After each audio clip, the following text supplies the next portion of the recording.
got a favorite Ludacris song? No. I thought maybe I'd ask. I don't even know if I can think of a Get name. Back is one. Get back, name of a single motherfucker. You don't Ludacris know song. me like that. That one's one. Move, bitch. Move, bitch. Get Yeah. out the way. You're pretty. I got hoes in different area codes. Is That was one. Ludacris? I got hoes. I got hoes. Like that, yeah. That's one. What else we got? Dude, best rapper 2001. I know he was popular when I was in college for sure. We were in high school too. Brett and Jenna went to see him at Shippensburg, and Really? like not that long ago. He did a concert at Shippensburg. I would have went. That would have been fun. I can't. You got a favorite? You think about it. So, like, go home and listen to some Ludacris tonight. Maybe you'll. I'm moving your camera a little bit because there we go. Frame me up. Make sure they see my good side. I got nothing. I wanted to. Well, you did have something? No, You I just was like, were I wanted scared? to, but I got nothing. Oh, okay. All right. You know, that's why I carry the humor on this podcast. Yeah. I do. Yeah. Well, it's unequivocally true. Yeah. You see? This is what I'm talking about.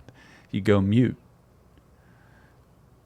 I'm waiting for you to carry it. I've been carrying it the whole time. I'm trying to play fucking tennis here, and I don't got a part. You're not volleying back. We already covered this on the episode where you accused me of that, and then you go back and listen to the episode, and I 1,000% volleyed. Oh, that was to one you, time. That was and one you time. dropped the Okay, ball. one time. Ooh. One time. Ooh. One time. Ooh. One time. We could do this all day. This stupid How many times are you gonna fucking- say one time? Because you kept going, ooh. You're a fucking idiot. All right, great start. Good start. Glad. Welcome, everybody. This is the Beyond Strength Show. I'm Todd, the main attraction. So, I don't know. I just wanted to talk about, we figured maybe we'd do a little talk about talking. Yeah. Is it because you had VO2 max intervals today? And Oh, you had for to dig sure. Into that? it is. Yeah, I was like, it has to I mean, be. here's the thing, dude. Like, I felt like shit this morning. Yeah. Like, I felt like when I looked at what my paces were after I ran, I was fucking surprised because I felt slow, and like my respiration told me I would have been about at what should have been a threshold pace, but I was obviously running faster than that. And so Maybe that's why you felt like shit. no, dude, before I even started, like when I started warming up, I was like, I don't know. And then I started running, and I was like, well, I'll just take what's there, and I'll run at a threshold pace if I have to, and just get the workout in. But I was cooking pretty good, and I just did not realize it. So that was pretty interesting. Well, I don't know if you remember, but we did. I don't think it was an episode on self-talk, but we did an episode where I talked about the things that I would say to myself VO2 when I would do max VO2 intervals. max intervals. Yeah. It's the one. It's not the only. It's one of the probably the workout where it's most prevalent that like You got to. it's no matter what. Well, I did a little thing on my story this morning, and just like to talk about this kind of stuff, and that's why it was topical, and just figured maybe we could have a conversation about it. Is I think a lot of people have this misconception that you get to this point where you just don't have the drive to avoid the discomfort anymore, like it goes away. Yeah. And it's like it never goes away. No. It's always there. You just learn how to deal with it, you know? But I think people, even you know, the guys that we know that, you know, do cool guy stuff, like they all have the same sensations. Everybody I think some people just have developed the skills to do it anyway, and Yeah. other people just don't know how to deal with that discomfort. But then they believe like, oh, well, eventually it just won't matter. I just won't care. And it's like, no, it's always there. You just learn how to deal with it, you know? So what'd you say to yourself? This morning was mostly about, I coached myself a lot, was one thing that I did. The biggest thing is like, I don't try to avoid it. You know what I mean? And I think that's where people really start to make things worse for themselves, and then also decrease their resilience in the future, is they try to avoid it, or they think about trying to put their mind somewhere else, or just like thinking about wanting it to be over. And just I just remind myself that just because I feel this way doesn't mean I can't do this the way that I want to do it. Yep. You know, and is one thing that I do. But a lot of times it comes down to just coaching myself, where it's like, what's the one cue that's going to keep me in my body and doing this to the level with which I want to do it? And I just kept telling myself to drive the ground away, you know, because like then I'm focused on pushing through my feet into the ground so I can run hard. And that really just kept me in the moment and kept me running hard. And that was the main thing that I did this morning. I also, one of the things I also talked about this on my story, at moments like that, I think you can lean on your values and I was just going to say that, and who you want to be. And one of the things that I did this morning is I kept in mind that I go to a lot of dangerous places, and I go those places with other people most of the time. And there's always a chance that something could happen, you know? And I want to be the person with reserves that should something happen and I got to carry somebody 5 miles off the fucking mountain, I can do that. And so reminding myself that like this little bit of pain and discomfort could pay incredibly huge dividends in the long run and could save someone's life. And, I don't know. I don't know if I just also value being useful. Like I don't want to be the person that is dead weight. I want to be the person that like everybody can count on, you know? Yeah. So there's a podcast called Farewell, and it's, 2 words or 1 word?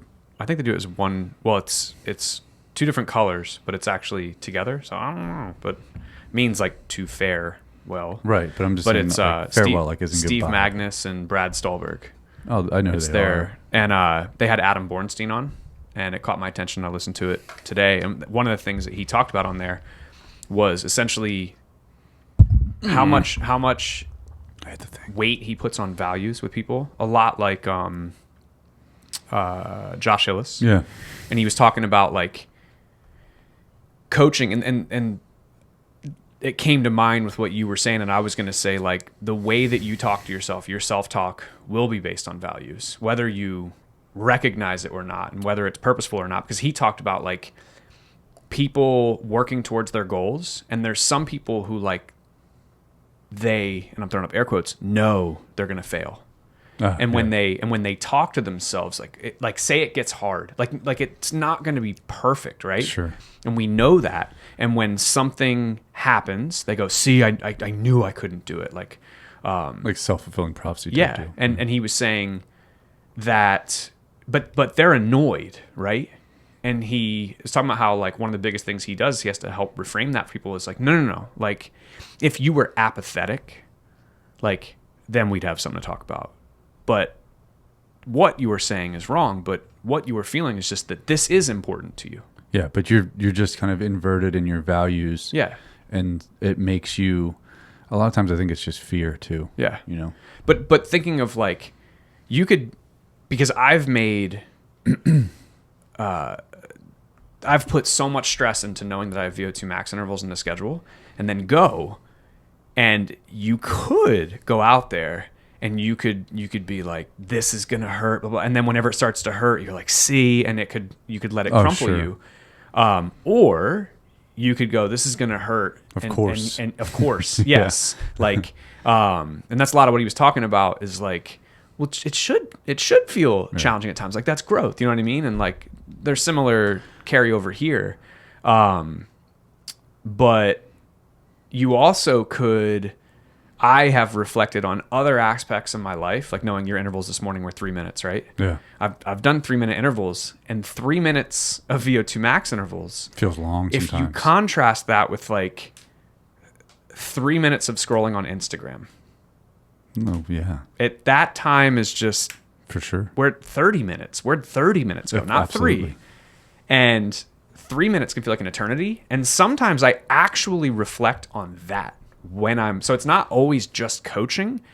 Sometimes it's a little bit of like dude, shut up. It's 3 minutes. Yeah, for sure. You waste 3 minutes or you're trying to get Finley ready for bed at night and you're stressing out about like, it's 8:30 and now it's 8:30. You know what I mean? Like it's 3 minutes. Just shut up and put one foot in front of the other and it's going to be over before you know it. Like, so. For sure.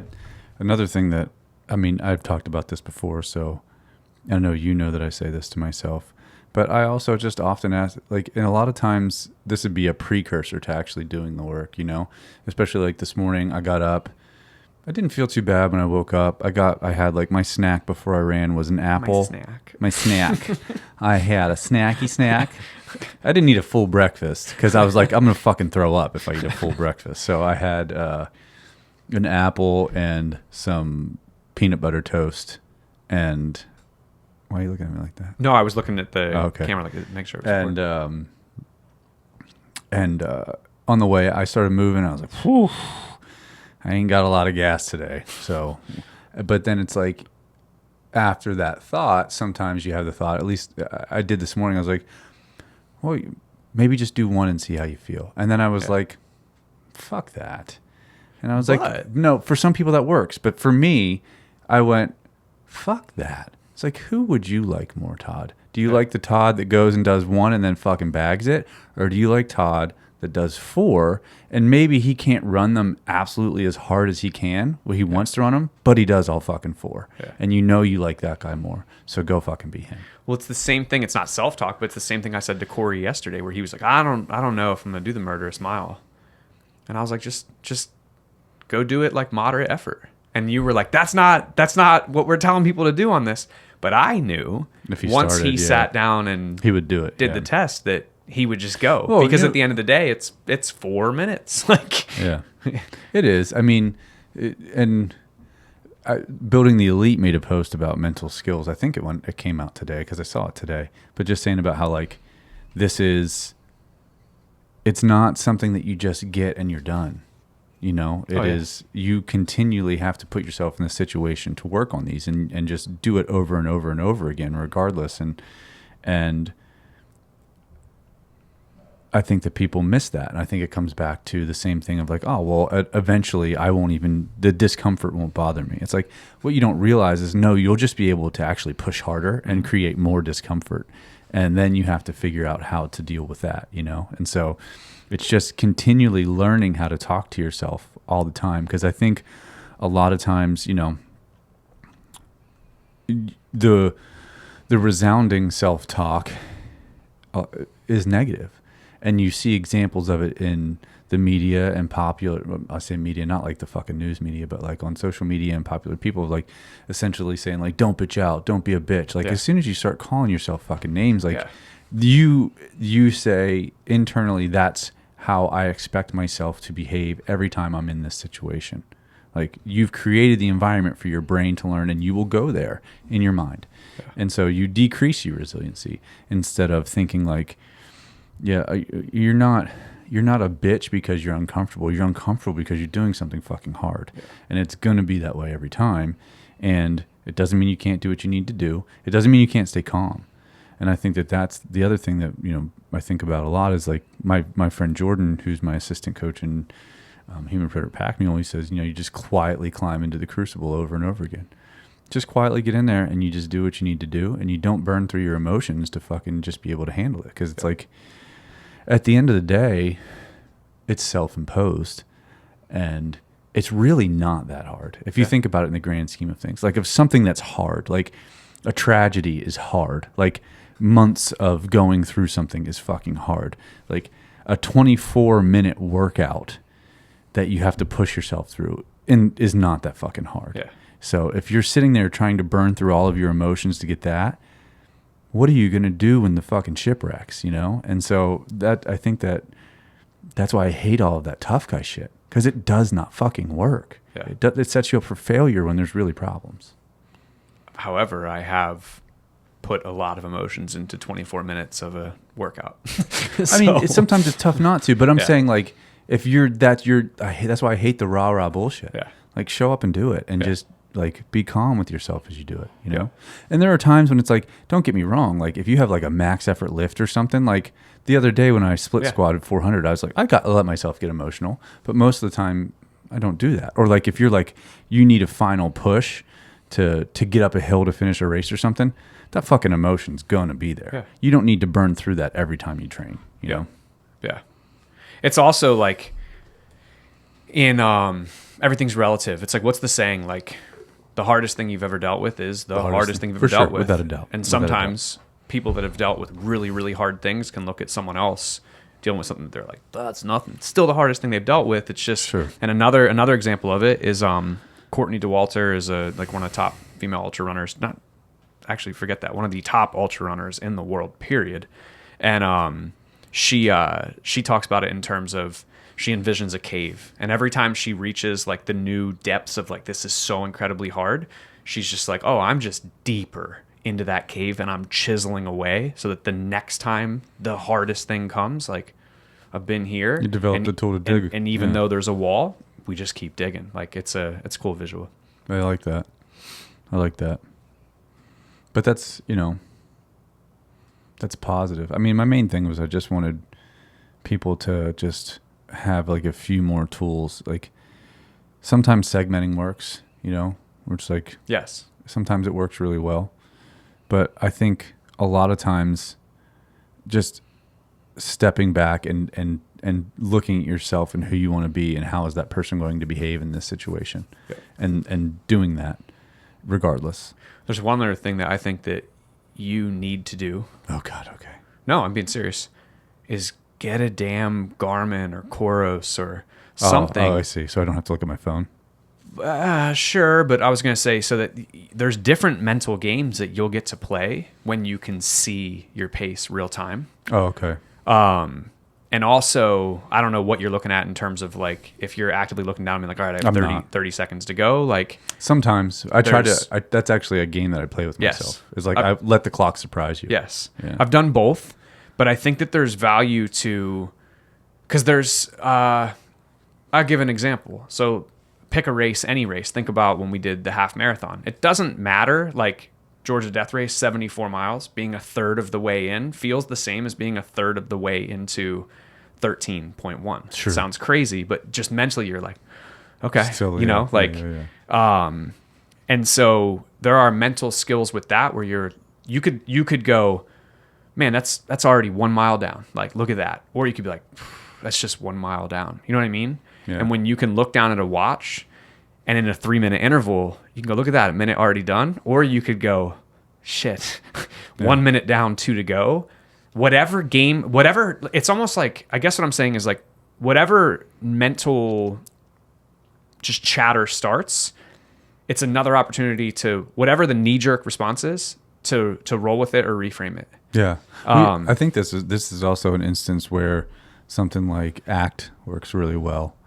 Remember all the stuff we used to read about that? Acceptance and commitment therapy, where it's like, you don't have to, it's like, let it be a cloud that just washes by. Yeah. Where like the thought, you don't have to believe your thoughts. You don't necessarily have to pay attention to them. They can just wash by. Yes. They don't have to mean anything. You can acknowledge it and say, okay, see you later. And then you just go. Yeah. And I think that's a liberated mind by Stephen, I forget his last name. It's a really great book based on that. Yeah. So that would be, I think for people that want to work on their mental skills, it's called acceptance and commitment therapy, and it's used in like treating different psychiatric issues and psychological issues. But it's really good, even if you don't need it in that context, just to be able to manage your mind. Was there a shorter one that we read and then like the other one was like super thick, or did we only read one? No, there was a shorter one, but we liked the bigger one better. Okay. Yeah. I thought so, but it also could have been the happiness something was the little one. Was it? But the bigger one was better. And then Josh Hillis uses a lot of it in Lean and Strong. Lean and Strong. Lean and Strong. Lean and Strong. Yeah. No, it's great shit, man. It's really good shit. So, but I don't know. I don't know where else I wanted to go with this today, but I just thought it would be good to have at least a brief conversation and talk about it, give some people some things to think about and try. I don't know that there's more to go to from that. Well, then let's stop. We can actually do a short one today. Yeah. Under 20 minutes. We're done. That might be a record. All right. See you soon. We're done.